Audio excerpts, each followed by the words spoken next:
Mga boss, idol, panibagong araw na may panibagong video na naman ang ating tatalakayin at aalamin dito. Tara na't unahin natin ang inilabas na balita ngayong araw patungkol sa pag-offer ng Los Angeles Lakers kay Trae Young tungkol sa posibilidad na itandim ito kay LeBron James at Anthony Davis.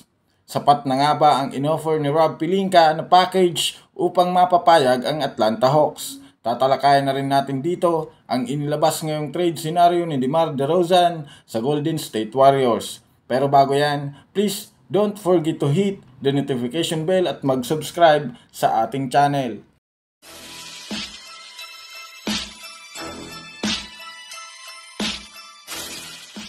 Mga boss, idol, unahin natin ngayon ang inilabas na trade proposal para kay DeMar DeRozan. Lingid nga sa kaalaman ng lahat, balik laro na nga ang team ng Golden State Warriors pagkatapos ng pagkawala ng kanilang assistant coach. Bukas na nga ipagpapatuloy ang kanilang laro kontra naman sa Atlanta Hawks ni DeJounte Murray. Alam naman nga natin na aminado si Stephen Curry na kahit siya ay gusto nang gumawa ng trade ang kanilang kupunan dahil na rin sa sunod-sunod nilang talo. Kaya naman kahit nga ang mga analyst nagbibigay na sa kanila ng suhestyon kung ano ang dapat nilang gawin sa trade deadline. At isa nga dyan ay ang trade proposal na kung saan makukuha nila si DeMar DeRozan sa Chicago Bulls at bibitawan naman si Chris Paul at Moses Moody.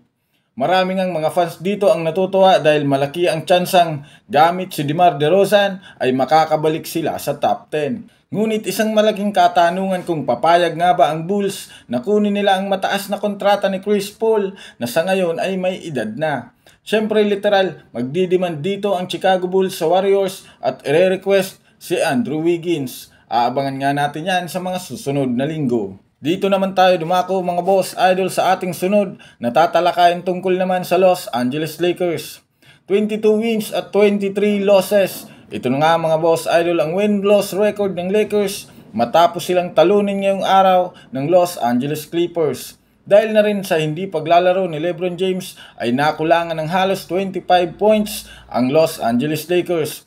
Kulang rin naman nga sa offensive power ang team ni Coach Darvin Ham ngayon. Kahit man nga nakapagtala dito si D'Angelo Russell at Anthony Davis ng disenteng numero ay hindi pa rin nga ito sapat upang makuha nila ang panalo sa home court ng Los Angeles Clippers.